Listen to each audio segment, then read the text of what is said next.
Welcome to all of you. Welcome to a panel of healthcare providers in conjunction with our book for this year, Rockingham County Reads book, the One County, One Book Choice, the Pact, which tells of the story of three young men in New Jersey who, while they were in high school, made a bargain, a pact, a deal among themselves that they would support each other during the course of finishing high school, graduating from college, and going to either medical or dental school. The Rockingham County Reads is sponsored by the Reidsville Human Relations Commission, the various Friends of the Library, Rockingham Community College, and the Rockingham County Public Library. This is the 6th year of the Read. Our motto is connecting communities through literature.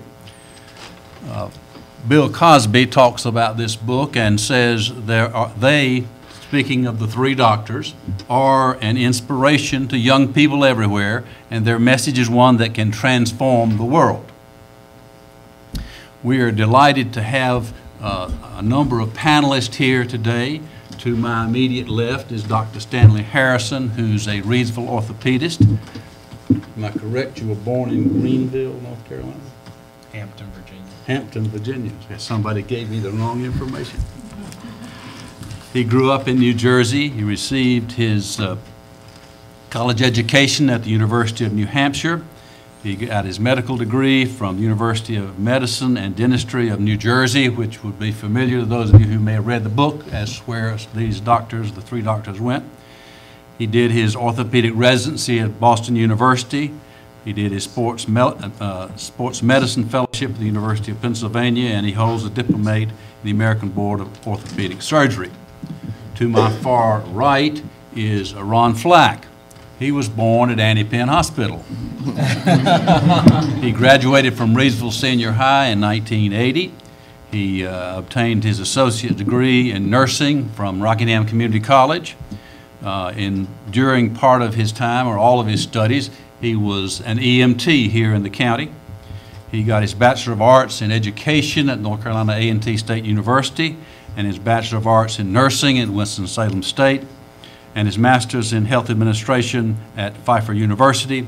And he has moved from being the head of the emergency room at Annie Penn to being responsible for the ICU medical services for Moses Cone System.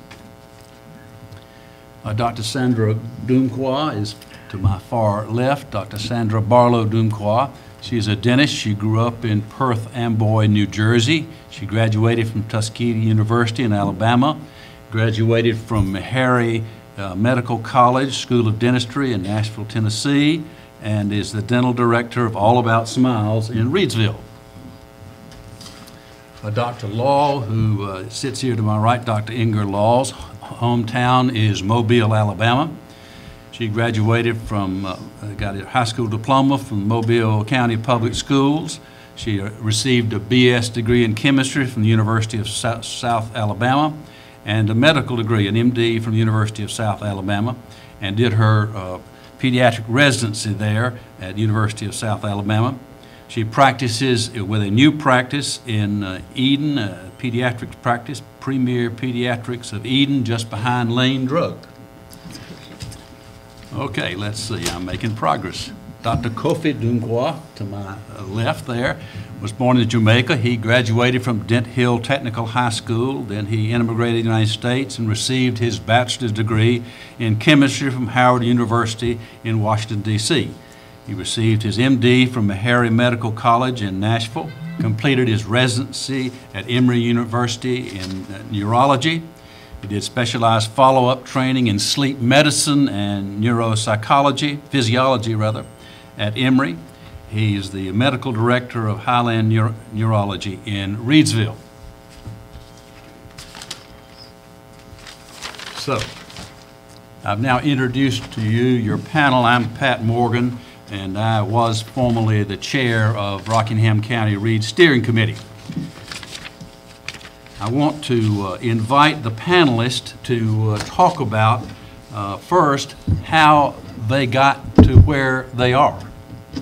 And perhaps I can start down here on the far left and ask Dr. Dunqua to tell us what was your journey in getting to being a medical professional here in Rockingham County. I am from Perth Amboy, New Jersey. I grew up in, if whoever's read the book, they talk about the projects of New Jersey. I grew up in the projects of New Jersey. I lived there for the first into 7th grade. My parents, they got married young, so therefore they realized at a young age that they had to go to school to eat. And so they went to school and went to college. And once they graduated, we moved into a home. And so my brothers and I saw firsthand the importance of education. And that's basically all of us got graduated from college with watching my parents. From there, after growing up in New Jersey, I went to school in Tuskegee, Alabama, and then to Meharry Medical College, and then residency, and here I am. Okay. That's pretty much it. Thank you. Mr. Flack, give us some background about yourself, please. Of course, I was born here in Reidsville at Annie Penn Hospital. Went to Williamsburg Elementary School. For those that from this area that remember the old Williamsburg School, we grew up on a farm with cows and pigs and horses and etc. And my first job was at the Holiday Inn in Reidsville, flipping burgers after school. And then I went to the Cone Mills here in Reidsville. And one day I was working there and I decided, you know what, this is not what I want to do. I knew that I didn't want to be on the farm anymore. And I knew that I just didn't want to work for Cone Mill anymore either. So I told my mom, I said, I want to go to college. And out of 7 children, I was the first to attend college. So I saved my money under the bed in a shoebox, which was like $35 at that time for tuition here at Rockingham Community College. And I started out taking a math class. And you know the history in reference to all the accomplishments. But bottom line is that I became a nurse and then director. A lot of struggles, and we'll talk about that later on. But I'm here today. Thank you. Dr. Law, would you help us out? Certainly. I am the youngest of 4 children, raised in a single-parent home in Mobile, Alabama. My mother was a very strong proponent for education. We had to go to school, and she expected us to do well. Fortunately, I did well.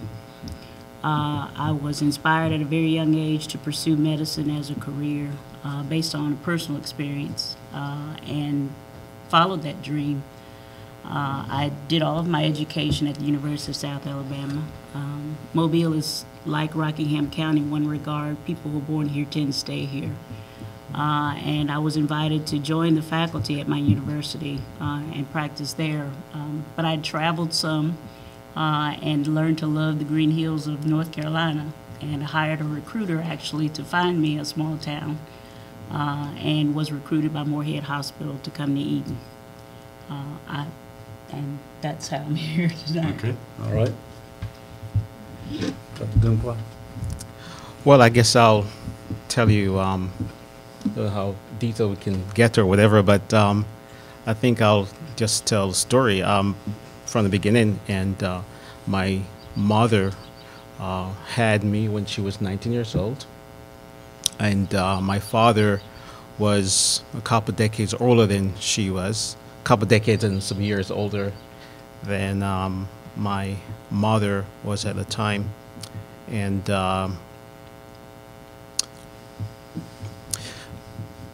you know, I think at the time that my mother had me, my father was married, and you know, she had me out of wedlock at that time. She was not married to my father.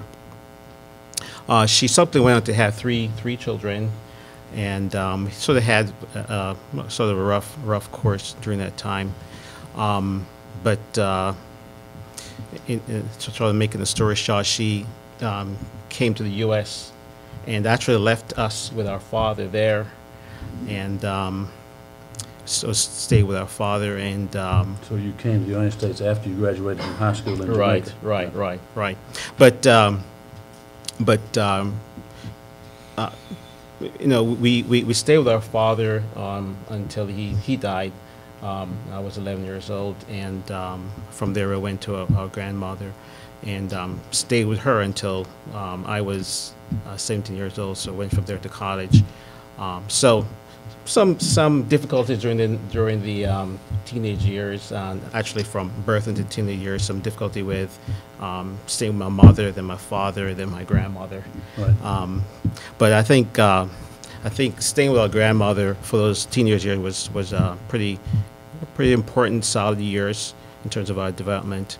And then from there we came to the U.S., did schooling at Howard, and from there to medical school. Then I met somebody in the library one day. I don't think I was studying that day, obviously, but or was studying the wrong thing probably.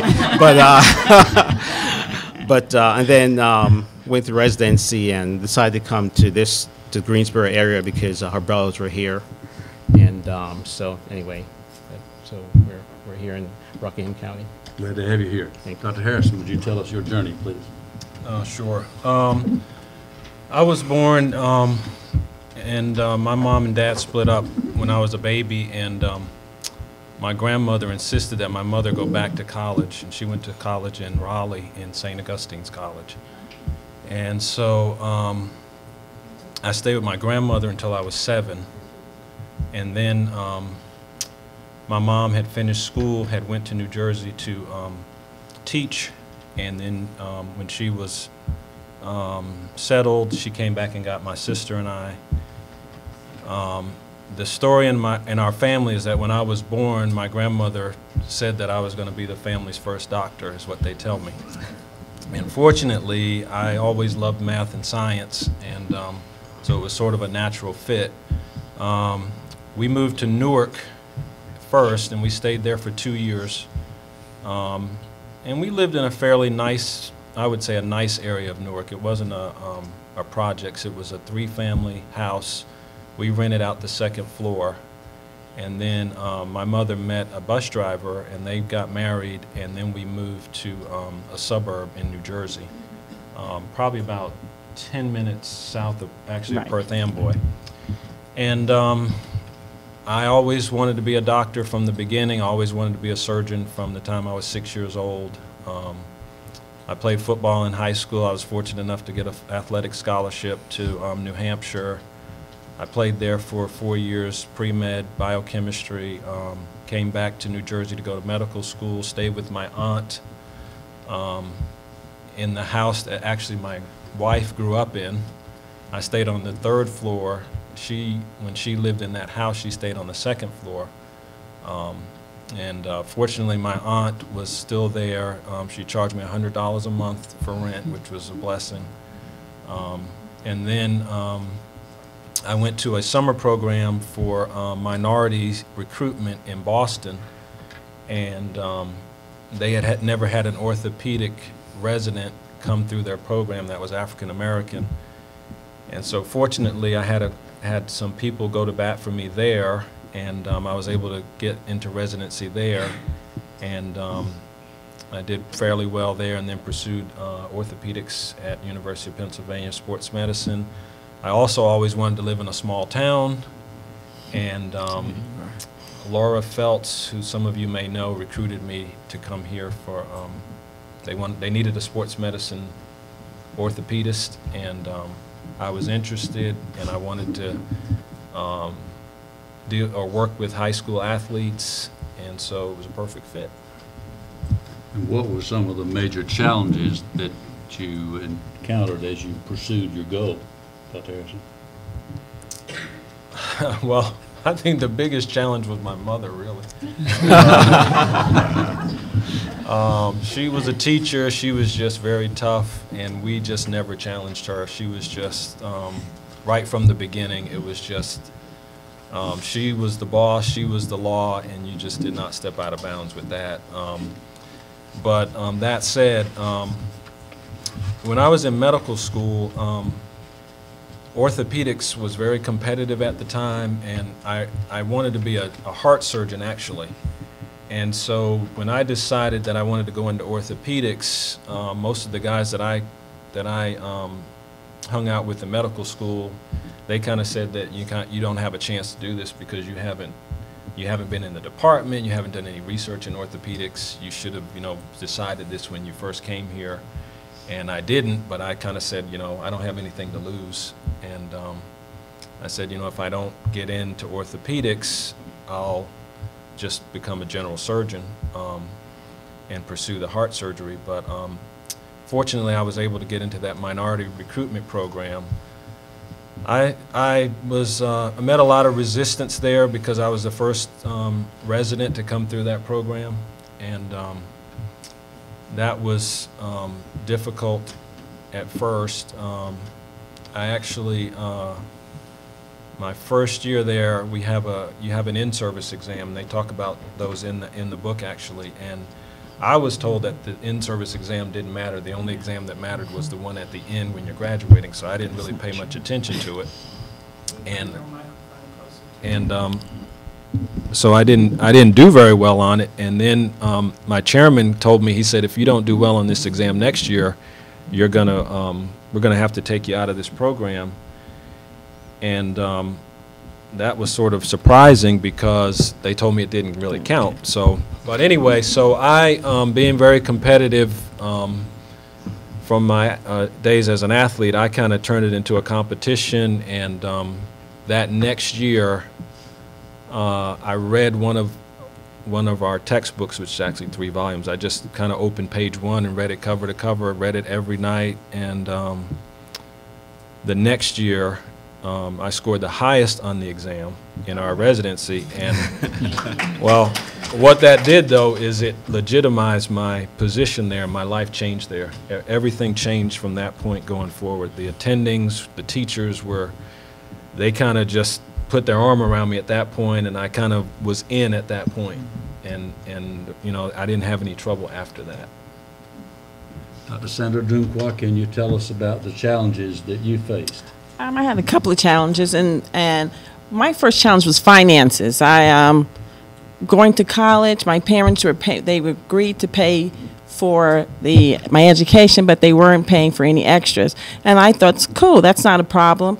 But I didn't realize that, of course, everyone wants to look nice, and so therefore I ended up working a lot in school, much to their dismay, because they didn't really want me to work as much. They wanted me to focus on my education. So finances, I was always calling home for something. So can someone send me something? So finances was a big deal for me.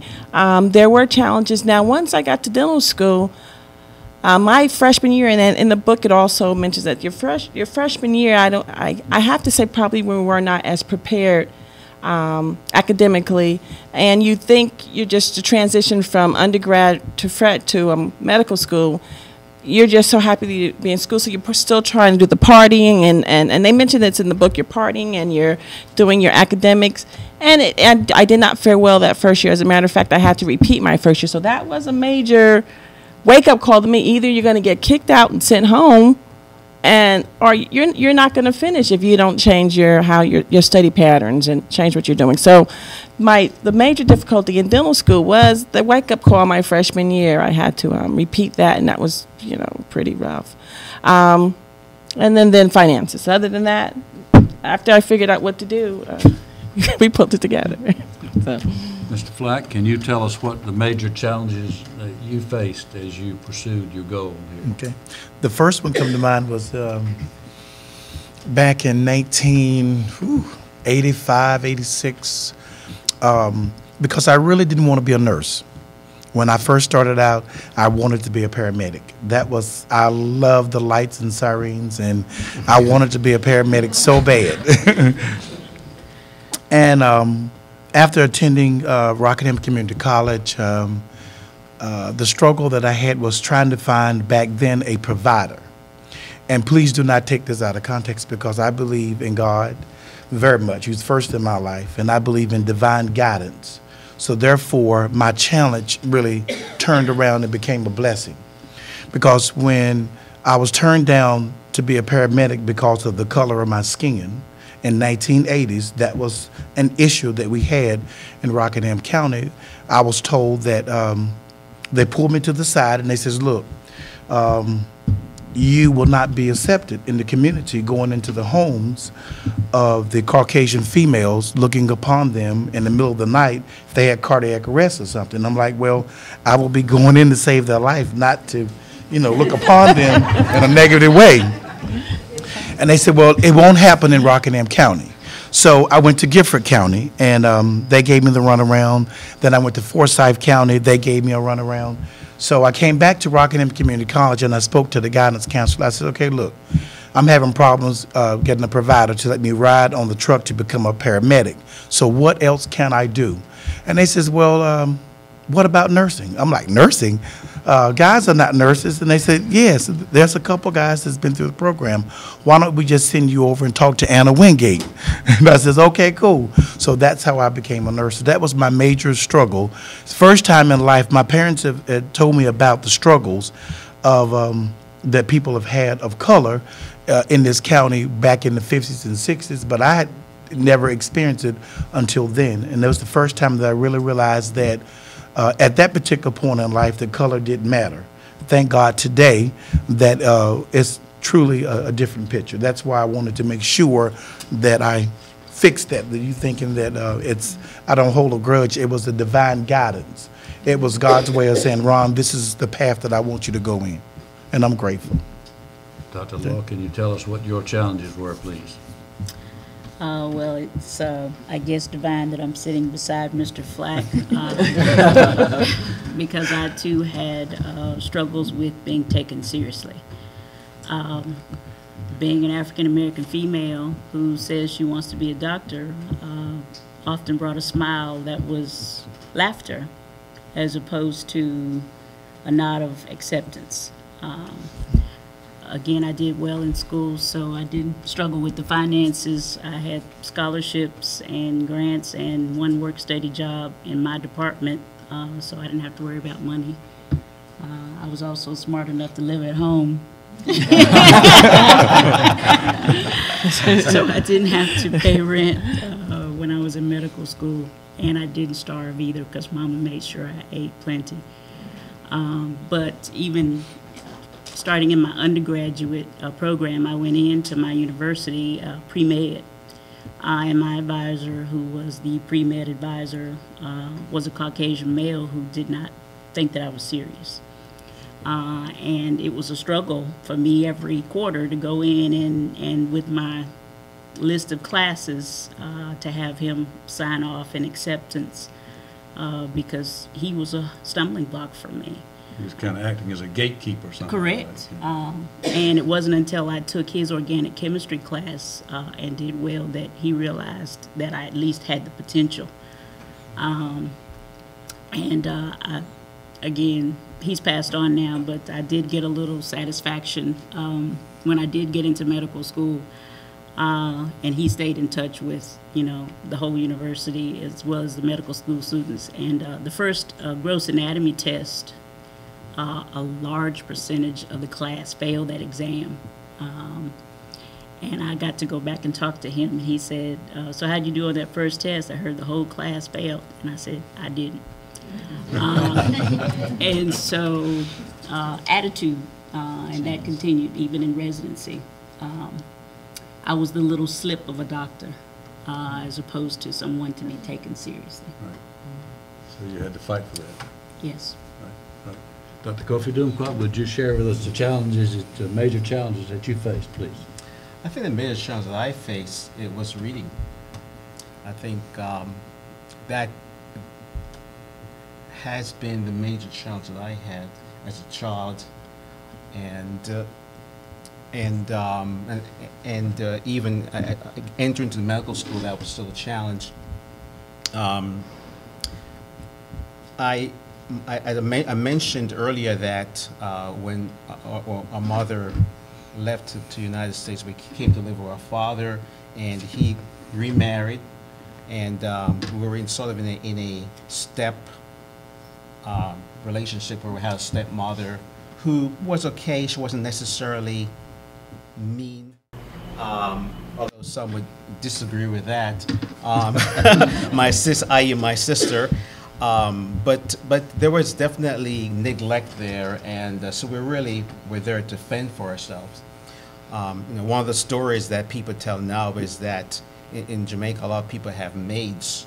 That's a common thing for people who are middle class that have maids. When people came to the house, they thought we were the maids' kids, because we were just sort of neglected. And I think I probably got the brunt of that because of the timing of my development. But I really had a lot of problems reading. I remember my older brother went off to college, and I was probably about 9 years old. He went off to college, and he was probably first or second year. He came back and said, "Kofi, you still can't read yet? What's the problem?" So that was a major thing, and it was embarrassing. He said, here's a book, come on, let me show you how to read. And so I really struggled with reading. I mean, even entering into medical school, my lowest grade on the MCAT was reading. And if it wasn't for biology and chemistry and that, I probably not got into medical school. But, my brother encouraged me to read. My father was a big reader, encouraged us to read, but he really didn't have time. He was a dentist and spent a lot of time working. He encouraged our stepmother, said, "Hey, encourage the kids to read, especially Kofi. He's struggling." But she would sort of do it half-heartedly. Have you taken a different approach with your children than what you experienced? To some degree, yes. I have. I've actually spent more time reading with them, and I think she's actually done more than I have. But but I see my daughters sort of struggle too. My sons are great readers, but I see in my daughter some of the same things that I've seen in myself. So reading is a key. Then. Reading is a key, but something happened in the 4th grade. It was science, and science just turned the lights on. I really got a hold of science and got intrigued by it, and it just sort of propelled me to just want to read. And actually, if it wasn't for science, I'm not quite sure where I would be, but that was the thing that turned my lights off, that just transformed me wanting to read. And from there, my status in school improved year after year, to the point where actually one year I had to repeat a year, because my reading wasn't that good. But after that, but you didn't give up. I didn't give up, and each successive year I got better at it. So I think that was my biggest challenge was reading, and thank God for science. It just opened a light, something clicked, and In the Pact, there are references to teachers and mentors. That is, not all mentors being teachers. Dr. Sandra Grimqua, can you give us an example of a person who was important to you as a mentor or a teacher, and tell us in what way that person was important? Okay. The first person I would say, the first people were my parents. And why I say my parents, as I said earlier, graduated high school, they got married, and they were young, 18 years old. So therefore, they went to college after we were born. I watched them, and to me it was so difficult. It was like, oh my God, you're trying to raise us, and you're trying to go to school. And I said to myself, I know I have to go to school, but good night. I'm going to definitely do it before I get married or we have children. So for me, watching them push and their determination was my determination to go ahead. Another person, and I don't want to take that, so I'm looking to see how much time. Another person I would say would be with my middle school science teacher. He was this Mr. Nate. He was just a guy, and he said, I said I wanted to be a dentist. I said, there are no women dentists. And he said, it's okay. You can do it. So I have to mention him also. Yeah. Dr. Harrison, how about a mentor or a teacher that meant a lot to you? Well, fortunately for me, I had good teachers just all the way through school, from kindergarten just all the way through. I went to public school, but fortunately it was a good public school. So my mentor, really my main mentor, was really my grandmother. And when I lived with her, like I said, till I was 7, she taught me how to read before I went to kindergarten. She taught me multiplication tables before I went to kindergarten. I can remember, some people will remember, if they're familiar with black churches, they used to have these, I don't even remember what they were called, but they'd have these fundraisers. And whoever like brought back the most money would be the queen of whatever it was. And I would go with her downtown, and I would have to recite the times tables. And I'd recite the times tables from 1 to 12, and they put some money in this little envelope. And we went all over town reciting times tables all the time. And I would sit on the porch with her, and I would read the paper, and like I said, they said that she said I was going to be a doctor, and I was very much influenced by a show called Medical Center. I don't know if people remember that show. There was a doctor on there, his name was Chad Everett. And he was like, to me, Mr. Everything. He could do every surgery. It didn't matter what was a problem, he could fix everything. And so I grew up just idolizing him. But after I left my grandmother, then my mom was my next biggest influence in terms of mentoring. And I always had 2 sets of homework. I had the school's homework, and she was a teacher, so then I had her homework. And I had to do both sets of homework. Wow, So, I like that. Those are my 2 mentors. Mr. Flack, you mentioned Anna Wingate, but there may be other people, or you may want to say something about Anna Wingate. Well, I think the person that influenced me the most would be my pastor, the late Bishop Preston Graves. He was the pastor of the Smyrna Church. He believed in me and encouraged me when I didn't believe in myself. And he said that he had a selfish spirit about him at that time because he wanted me to be a nurse. He says, because I'm going to grow old one day, and I want you to be the nurse to take care of me. And years later, and I was his nurse, I was holding his hand when he transitioned onto heaven. So that was it meant a lot to me. The second person was a nurse. Her nickname was Trixie. She was a nurse at Moses Cone Hospital, and in the middle of nursing school, she developed breast cancer.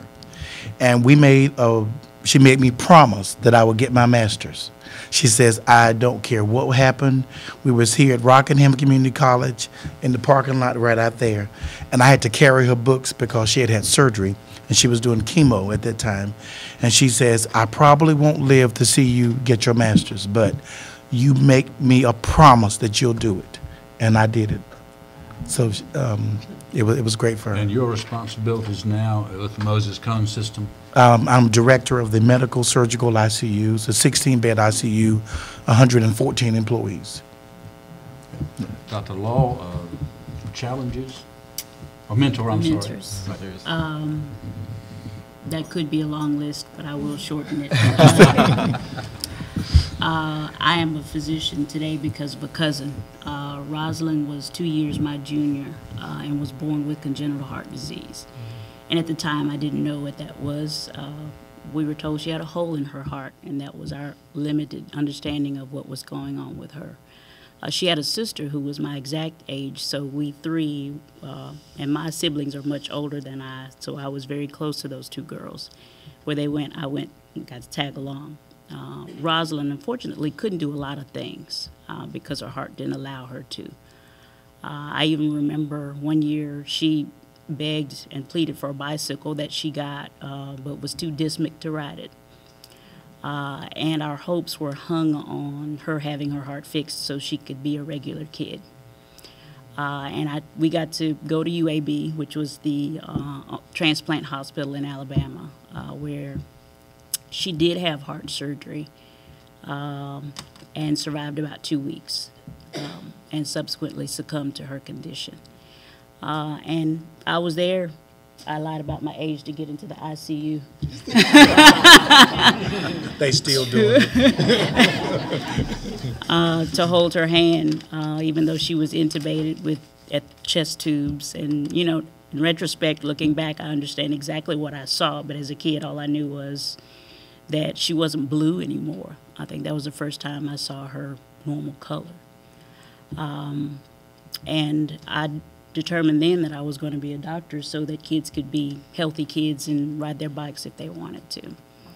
I was blessed to have teachers almost at every stage who were very positive toward me, rewarded my academic effort with praise, which everybody needs some encouragement.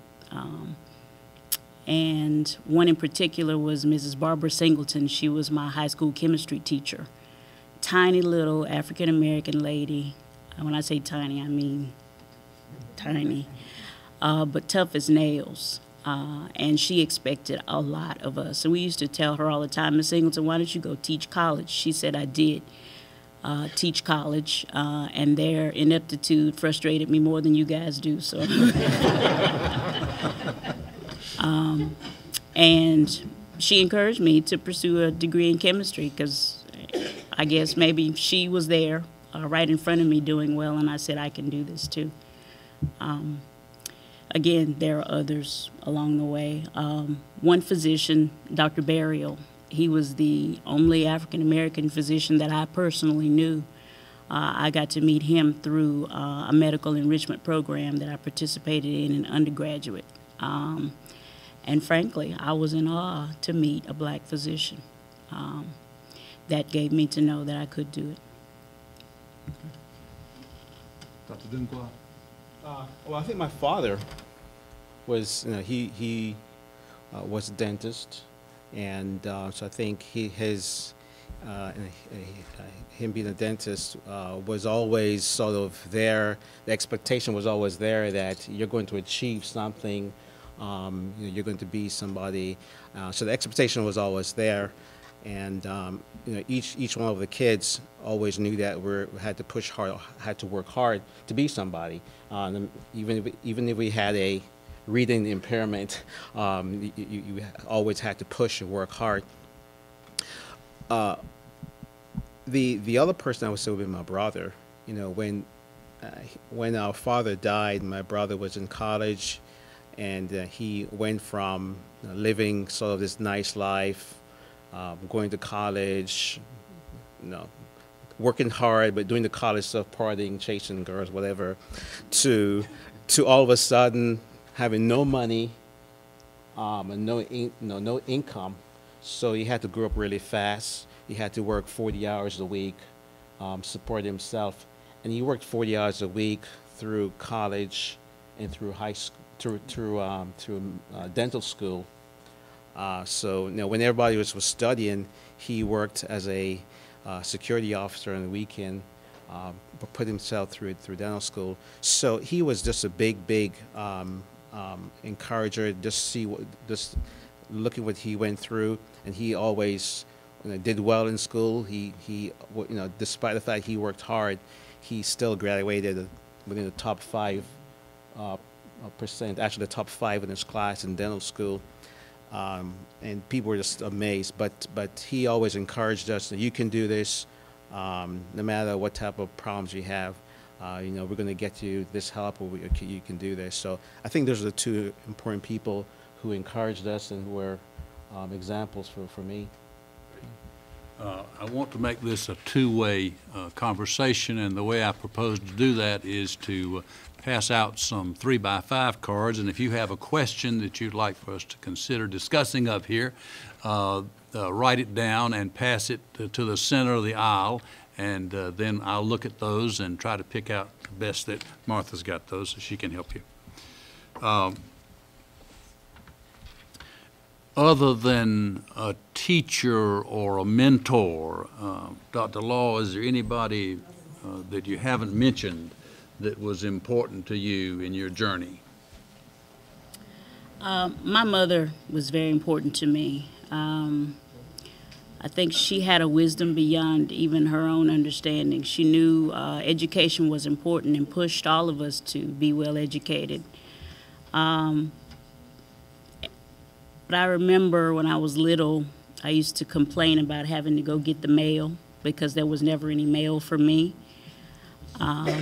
And she signed me up in a book program. So once a month, my little book would come. And for a 6 or 7 year old child from a poor family in a poor neighborhood, that was huge. It probably backfired because she said a lot of times when I should have been doing chores, I was in the corner with a book in my hand. But she let me because she knew that that was going to have a big impact on my ability to learn and be educated. Dr. Harrison, anybody else that you would lift up as being important to you along the way? Well, I mean, I think I'm like the others. There's so many people, but I think if you talk to most of us, I think Ron alluded to it, and I would be remiss without saying it, but my grandmother just prayed like unbelievable, just in praying, and I think she was touched. She was. God had his hand on her, and through that to our family, he had his hand on us, myself. I mean, she was the type of person who, I'll tell you a funny story. We were at my house in New Jersey. I have 2 cousins that are the same age as I am. And one of them, the girls just seemed to always like him. So when he would come over, all these girls would be coming up to the house trying to see him. So we're at my house one summer. He's there, my other cousin's there, a friend of ours from one of my cousin's neighborhoods there, and these girls actually from our church, they know my cousin's in town, they come to the house. So my grandmother happens to be there that summer. So she, come on in, hey baby, how you doing? Come on in. She, 3 or 4 girls come in. So we go in the den, and this is how my grandmother was. She's like, oh, yeah, how y'all doing? Yep, what church you go to? What's your father's name? She doesn't know anybody really in our community. She says, what's your father's name? What's your mother's name? So she says, so, yeah, y'all want to come over here and see little man? That's my cousin. And she says, but first we're gonna have a word of prayer and some time for testimony. So we all sitting there, okay? We know this because we know her. And she makes every one of these girls have to stand up and testify, and then we pray for like a half an hour. I mean, like, we're all on our knees praying, and she's doing all the praying, but then she goes around the room and, okay, tell me what God's done for you. And I mean, those girls never came back. I mean, that was it. But that's how she was, and she was so touched by God that she could come up to anybody, and you didn't, even if you didn't believe in God, didn't want to hear it, she had a way about her that you would listen to her because she was so loving and so sweet, and she did it in such a way that you just wouldn't say, well, I don't want to hear that. And I think just her prayers and the way she brought us up in the church was probably the most important thing. Dr. Sandra Junquois, would you tell us what advice you have for young folks who would like to go into the healthcare profession? Okay. Can I just take a second? I was ready to answer that question. I was ready to answer the other question. I was like, okay. Okay, I want to allude to the same thing, but I want to say your faith in God. My faith in God is what helped me. When times got rough, I had to recognize that I had to call on God to get me through. It was, yes, thank God for my parents, and thank God for my grandmother, who was praying also. But I had to have a faith. I had to have a belief. I had to call on God to get me through. So I have to say my faith in God was a major cornerstone in my being able to be where I am today, sit here today.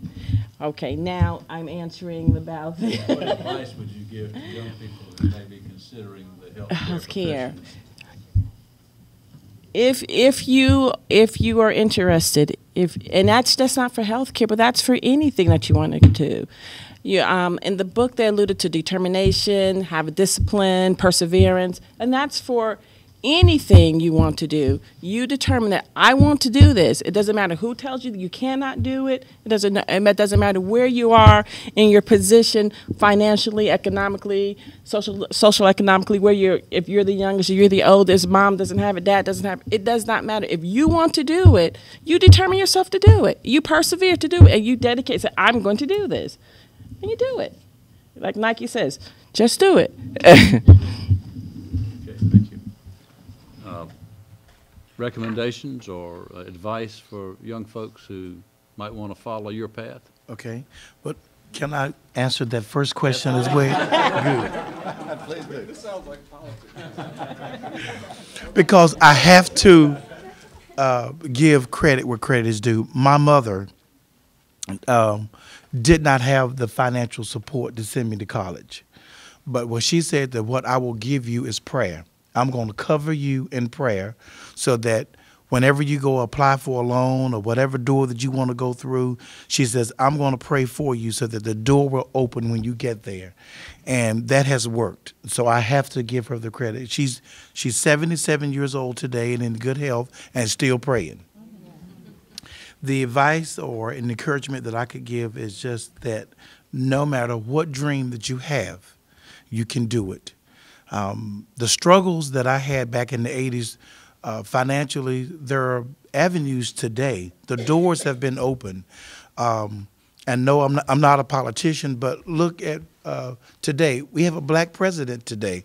Who would have ever dreamed in 1960 that we would have had a black president today? You know, so there are doors that can be opened, and that you can do whatever that you want to do. Don't ever give up on your dream, because if you can dream it, you can do it. Dr. Kofi Dunkwa, would you share with these folks your advice about if they're interested in getting into the healthcare professions? I guess I have to go back to the first question too, like everybody else. Well, I'll just answer the first question. It's about my mother, who just had a high school education and came to the U.S. and cleaned the people's house, working as a maid in different people's houses, send money so we could go to college. So appreciate her, and our grandmother, who was we stayed with our grandmother in high school, and she was just very instrumental. She was a praying woman, so that's very important for our spiritual development. Advice, I think I would echo some of the same things that have been echoed already, and I think one of the things I see is people are not ambitious enough. I think you have people who are smart enough, they're bright, but you got to have ambition. I think that's one thing that's lacking, is the ambition, vision, and part of that is not seeing people who can do different things, engineering, math, science, physician, nurse. So I think we have to expose people to different things, expose yourself to different things. But I think you have to be ambitious. I don't see a lot of ambition. I think you got to be ambitious. So number one, you got to want something, ambition, and then number two, the drive and the motivation to do it. So I think if you have those two things, you can do whatever you want to do. I have a question from the audience. It says, please talk about the possible negative peer pressure you may have encountered. Who would like to answer that, respond to that? Talk about the negative peer pressure you may have encountered. And this is a question that's sort of like it. Did any of you have problems with friends and trying to stay, quote, cool, unquote? Well, I can say from a male's perspective, in reference to being a male nurse, I mean, I was real nervous about being a male nurse because there's only 2 guys in the entire class, and I think there were 34 people in the class. We were the only 2 males, and when, I was afraid at one time to tell people I was in nursing school because they were like, guy being a nurse, I'm not sure about that. But it worked out. So. How about peer pressure or trying to excel, and how people reacted to that? I think we all, everybody's going to face peer pressure because that's just part of growing up. I think, I know in the African American community, being smart is not cool. That is a good way to get yourself beat up at least when I was coming along. So the way I handled it up until about the 10th grade was you never told anybody what you got on your report card because, you know, coming up to that point, you know, kids know. They start to know who's getting good grades and all this, but it became a point for me just not to say because once that got out, you were going to be almost guaranteed to get in a confrontation. And when I was in the 5th grade or the 6th grade through the 9th grade, I was bused across town, and I had a school right across the street from me that was a middle school, and I used to get let off at the corner. If I didn't get to that corner by a certain time, I waited until all those kids, because they had to go that way, I waited till they were all gone. I would hide behind a tree, and there was a brick wall. I would hide behind there, not just at report card time, all the time, because they knew I was getting bussed over there because I was in this enrichment program. I would wait until they got left, and then I would come home. But and then what happened in 10th grade is I made the varsity football team, and then the football players protected me. so you better make the varsity football team so they can protect you, or you better hide your grades. But it is very tough, and I know for guys, really, it's very tough in our community to be academically inclined or in tune, especially in the public school. In the private school, there are a lot of kids there that are academically inclined, but in the public school, to me, it's very difficult to do that, and it's very hard to survive in that environment. In college, I was on scholarship. I had a lot of peer pressure in that way, but by that point, I was already disciplined. I was very steadfast in the way my schedule worked, and it became a joke on my floor because I would have a schedule, and I would have breaks in that schedule. And by about mid-first semester, the guys on my floor knew if it's not between that time, he's not going to talk to you. And I wouldn't talk to anybody. I just closed my door and he couldn't come in, period. It was just, that's it. You're not coming in, I'm not talking to you, I'm studying. I'll come back at 8:15. Focus. I got 15 minutes, I'll talk to you then. Right. I'm available at 8:15. At 8:15. And that was it. I would like to say about peer pressure when they're younger and in high school and maybe college, is to maybe select other friends. And one of the thing in the book, every time the guys went back home to their home environment, that's when they seemed to get in a bit more of trouble. Whereas when they were more in the school and it was more structured, they did not. So to the younger people in the audience, I would suggest select friends who are more directing toward your goals and ambitions. Because if you surround yourself with persons who are not looking to achieve goals, then they will pull you down. So that's my advice. I will say that being smart in school does not make you popular. And speaking from a female perspective, that means you don't get a lot of boyfriends. Boys don't like smart girls in high school.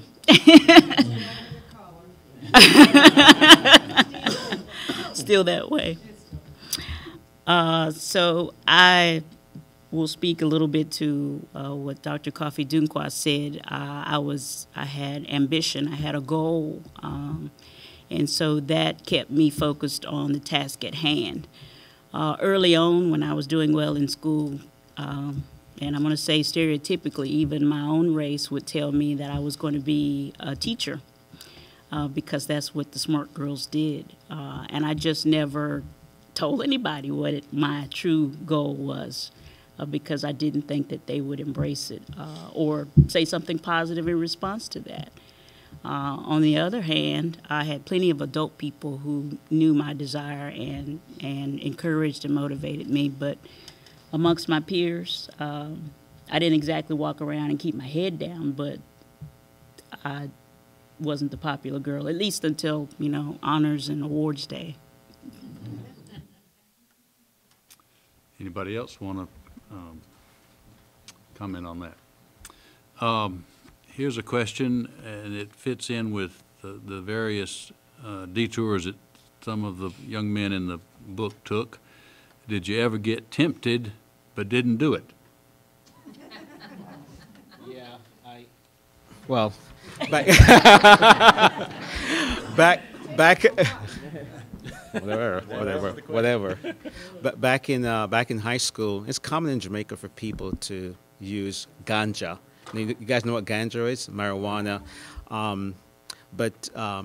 So in high school, a group of 4 or 5 of us wanted to try it, and we're going to try it this day. We went out in the bush, and everybody took a sniff, and when it came to me, and I put it up to my mouth, all I could see is my grandmother. And I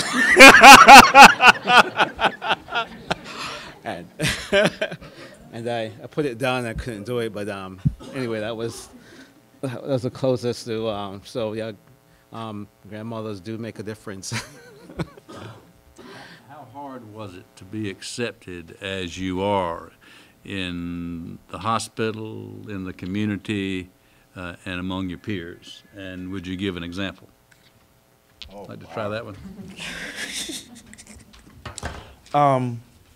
When I first started out in nursing, as a nurse, a lot of my patients, I would go in and you would, get their medical history and get their complaint, and then the doctor would go in, and then they would, I would go back to draw blood or start an IV, and they would say, would you send the nurse in? And I'm like, I am your nurse, because I introduced myself, hi, my name is Ron, I'm your nurse today, and Dr. So-and-so would like for me to draw blood and give you these pills and blah, blah, blah.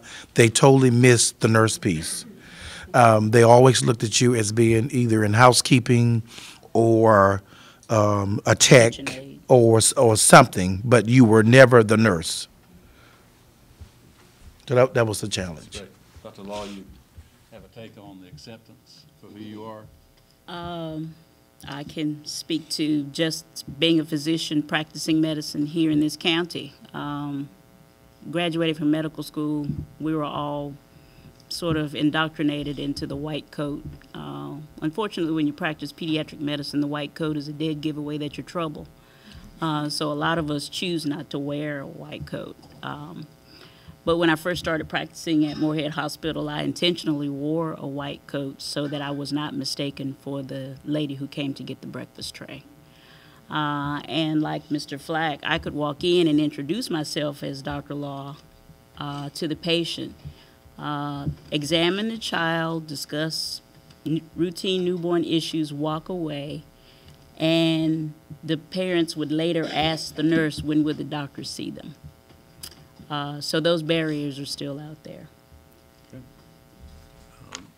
Dr. Sandra Gunqual, would you tell us about acceptance and the various levels? Yes, I have to actually agree with what Dr. Law said. I work in 2 locations in Greensboro and here in Reidsville. And particularly in the Greensboro office is a pediatric practice also. And I will go in and examine the child, and after the examination is over and talk with the parent and say you have caries and this is what we have to do and yada, yada, yada. And then the parent would inadvertently ask the assistant, okay, so does my child have cavities? When's the doctor coming in? Like, well, who, you have to say, well, wow, did they hear me? What would happen? But the biggest acceptance, How do you deal with that?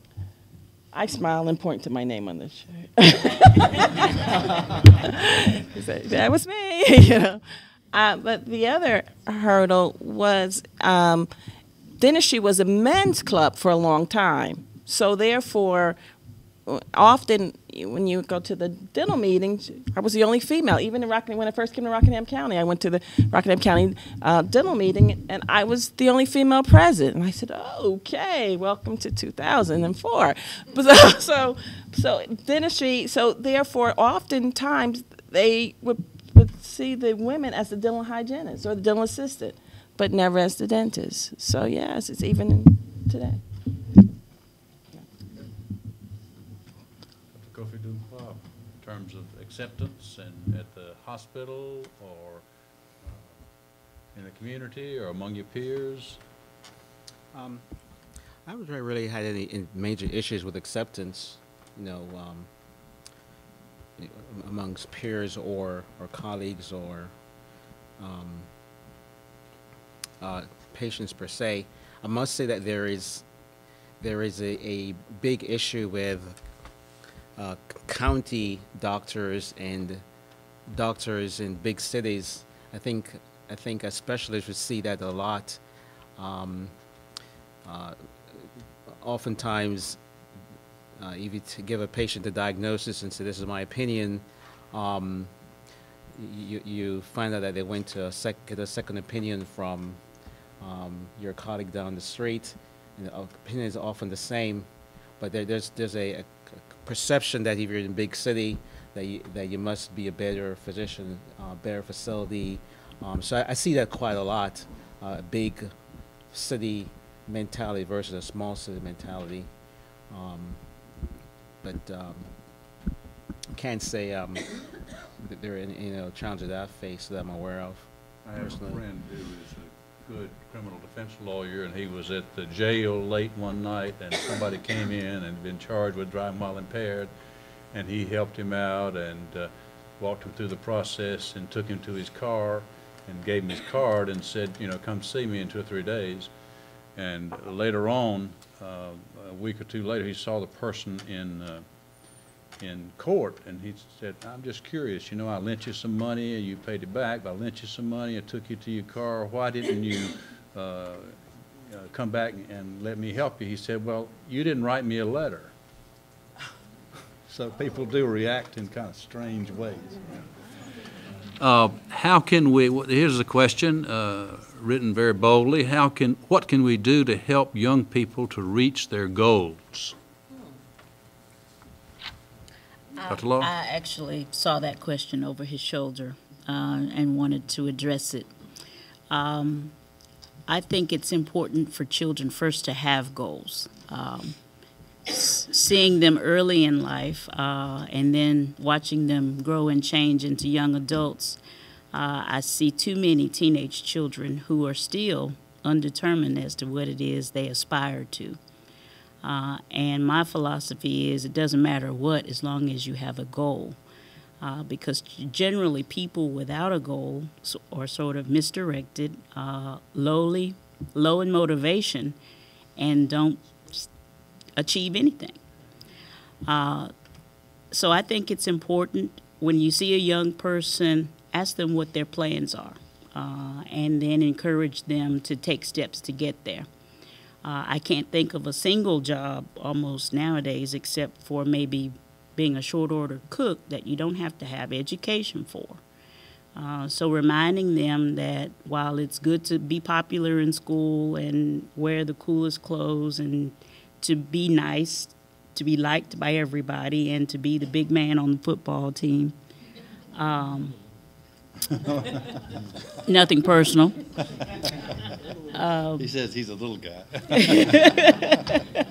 Big in importance, but somewhat smaller in stature. But not to lose focus on the fact that they're there to get their education and that it is a stepping stone. It is not I'm going to get my high school diploma and I'm done, but that is your launching pad to what comes next.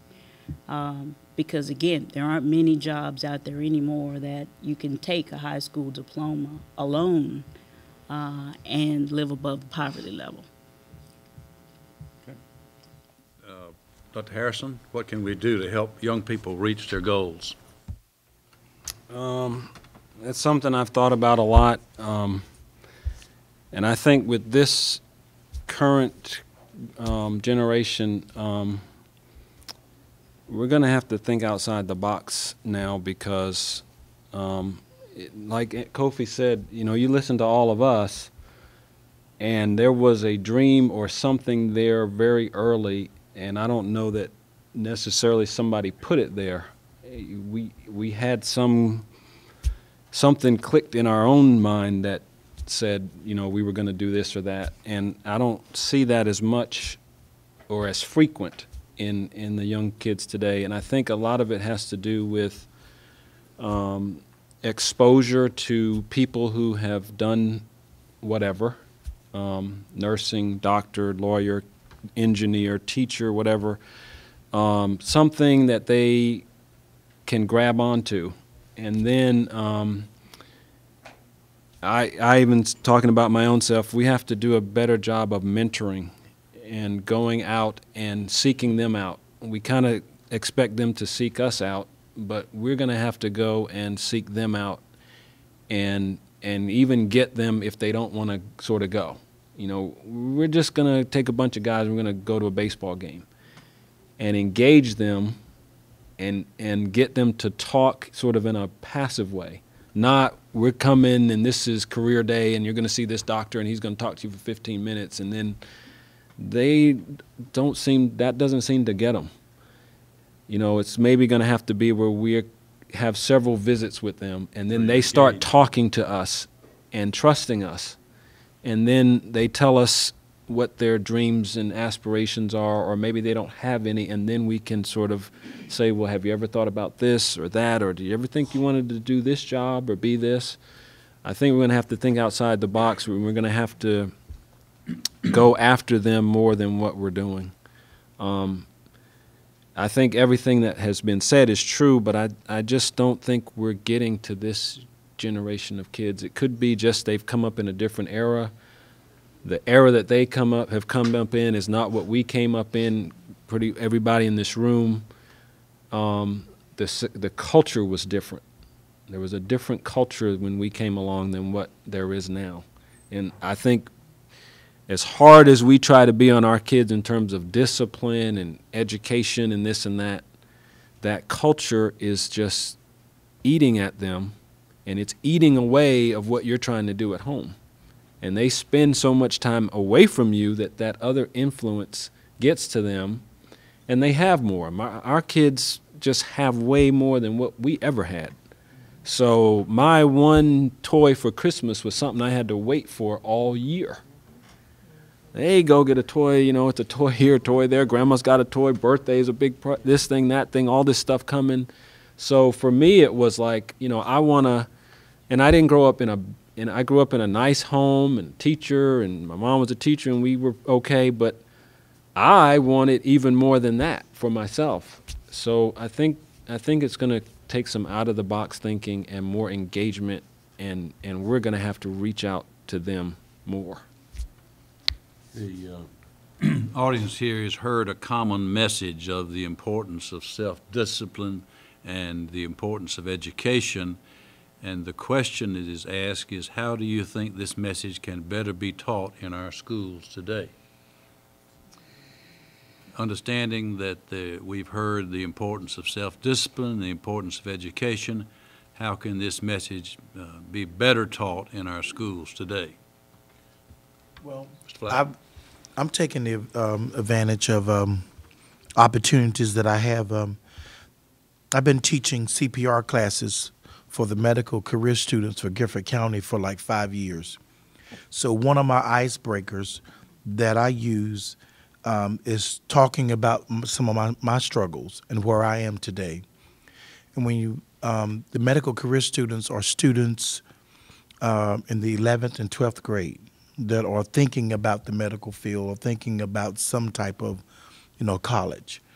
So I think that having people that have been successful go into the schools, and we need to support career days and help educate and encourage so they can see the end result. That, you know, tell them about your stories. That will happen. I mean, that really helps. I've gotten a lot of positive feedback. Students have, you know, sat me down at the end of the class and talked about, you know, well, help me get to college. What did you do? What avenue do I need to take? Because if there's no one in their family that's ever been to college, then maybe they don't know the road, the path to take. How can we take this message of the importance of self-discipline and education, and it better be taught in our schools? Dr. Sandra Dunqua, you have an idea about that? Well, one thing we can do is utilize some of the, right now we teach science, we teach math. So you do the baby steps. Just like when you're in 3rd, 4th grade, you're taught about the butterfly. The butterfly goes from the cocoon to a butterfly. If we do the same type of presentation to children or to the young people, say, okay, you're going to start here.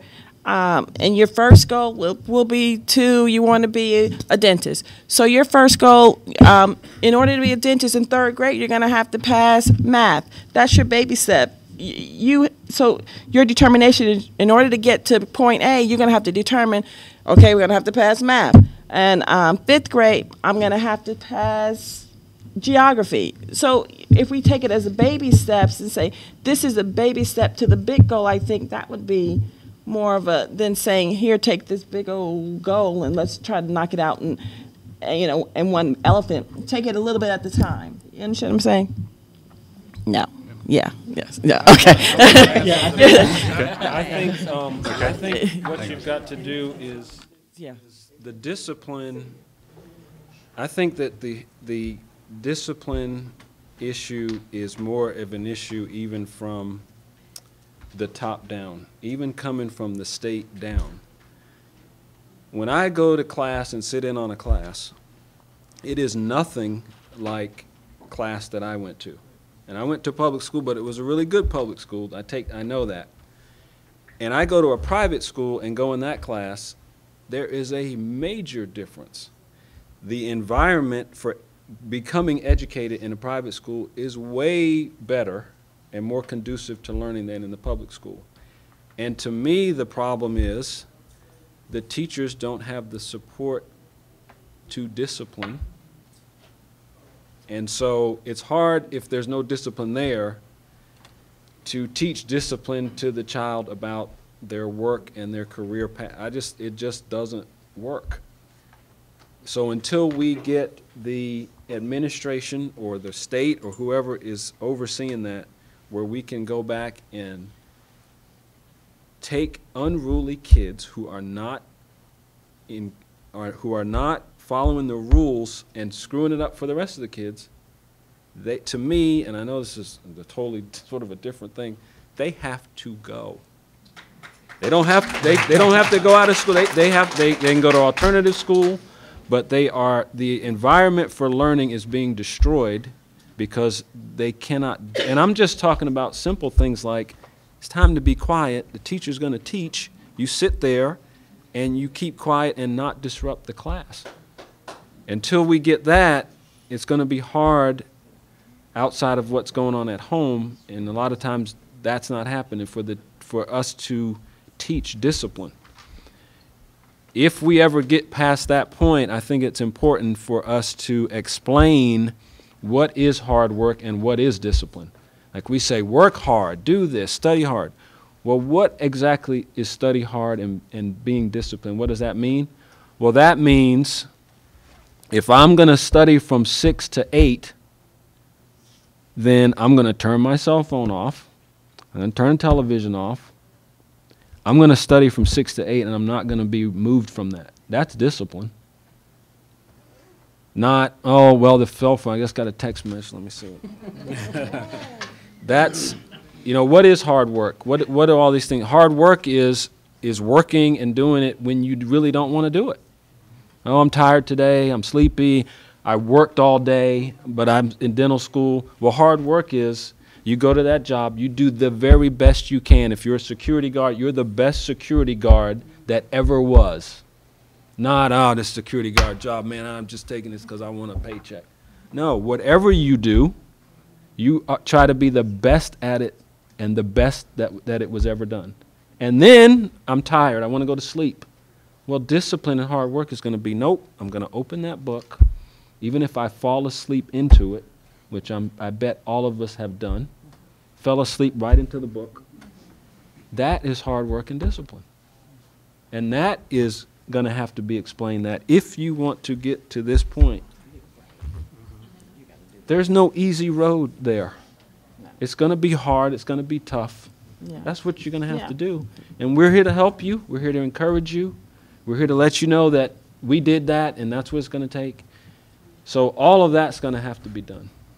Sorry, I went off on a tangent, sort of, but. So I think it all comes back to having a goal, having an ambition, and I think the whole issue of goals is not just necessarily students, but also parents and teachers. We sort of have expectations for students. You know, if you expect them to achieve this, that's what they're going to achieve. But you have to put the expectation higher and encourage them to achieve that expectation and set goals. And then once those goals and dreams are set, the ambitions are set, then they can reach for, you can work hard to reach for those goals and ambitions. So. Actually, Dr. Coffey took the words right out of my mouth. I think having a goal, having something set in front of you is what forces you to then exercise the discipline to achieve it. And just having these children think about where they're going to be. They live so in the moment. That's why they will interrupt a sentence because their cell phone goes off. That they can't even think of what it is they'll be doing tomorrow other than making sure their cell phone messages are all taken care of.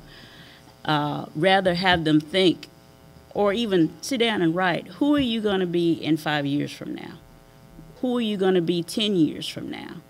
And then have them, and I do this individually, one-on-one, my hat off to you educators out there, by the way, because they're scary just one-on-one for me, so I can't imagine what you guys feel.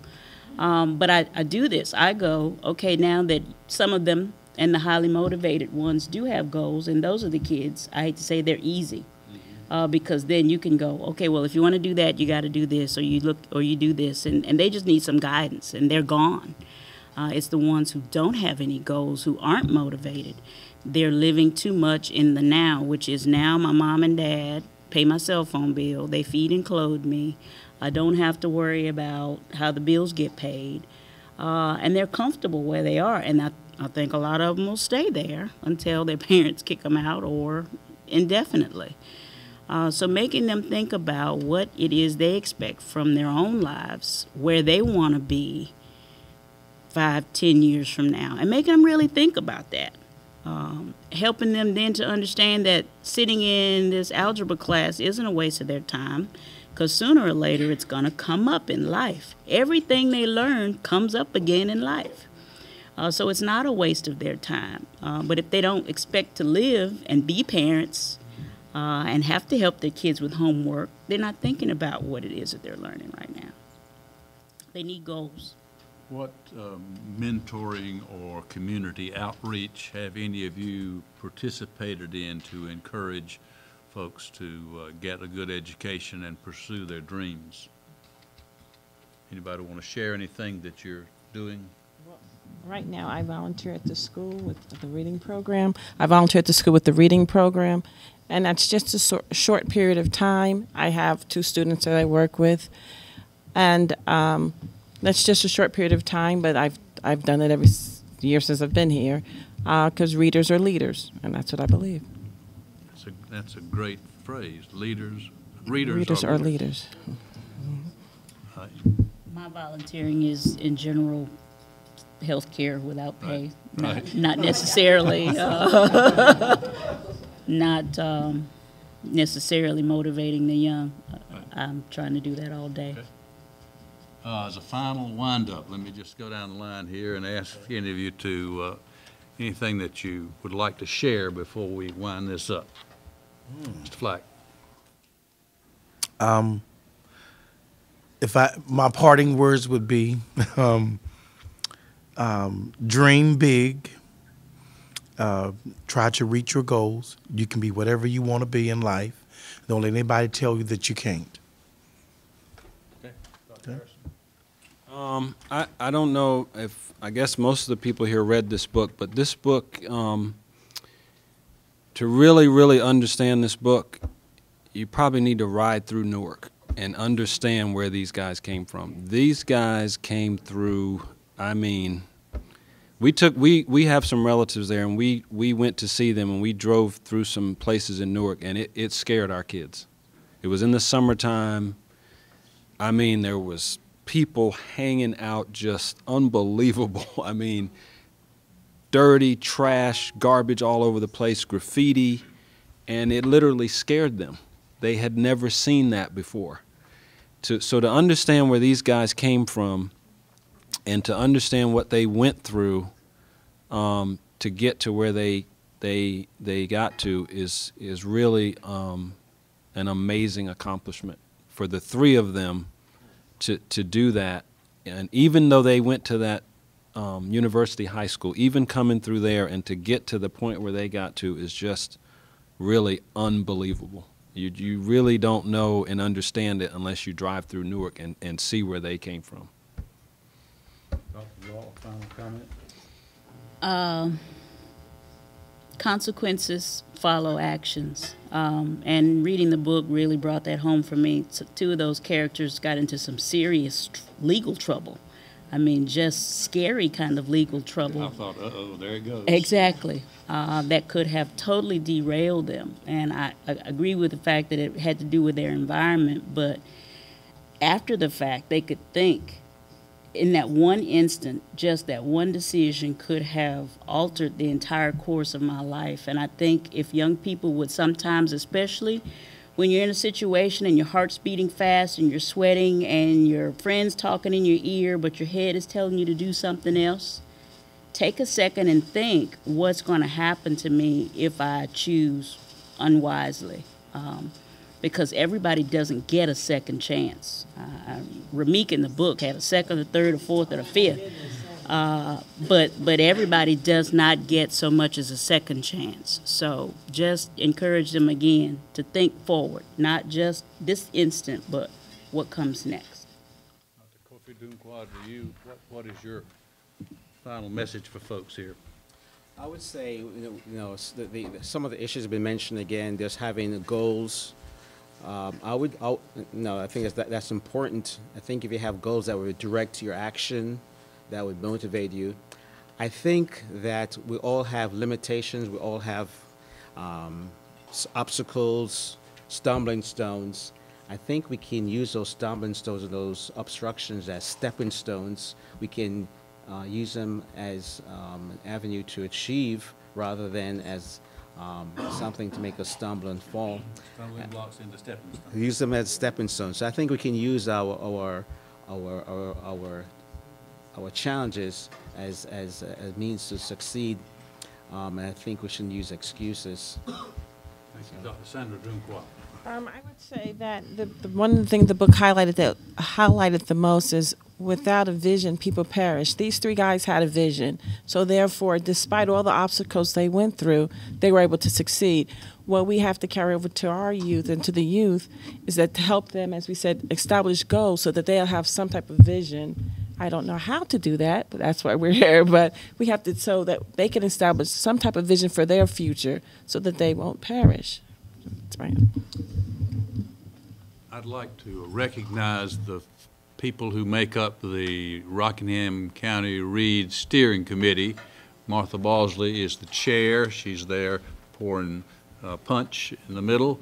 And those of you who are part of the steering committee, if you'd stand up so folks can see who you are. And don't be shy, please. Okay. Ms. Harrison? Okay. All right. Thank you. This year, the book was chosen, the Pact, and one of the things we were able to do was to get enough money to buy multiple copies of this, and it's been used in various high schools, and it is not too late to still use it again. We have copies of books, and we'd be delighted to be of assistance to you. If you'll contact one of us, we'll make arrangements and help. There's a teacher's guide, a study guide, lesson plans, and we'd be delighted. I want to thank all of the participants here. You've taken your time, your very valuable time. Let's give them a hand, please.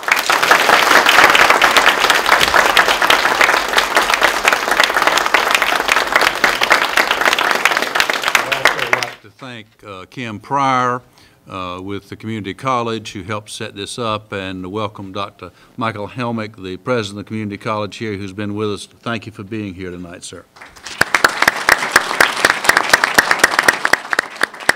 There are refreshments. I hope you'll continue the conversation here and have some punch and cookies. Thank you all for coming.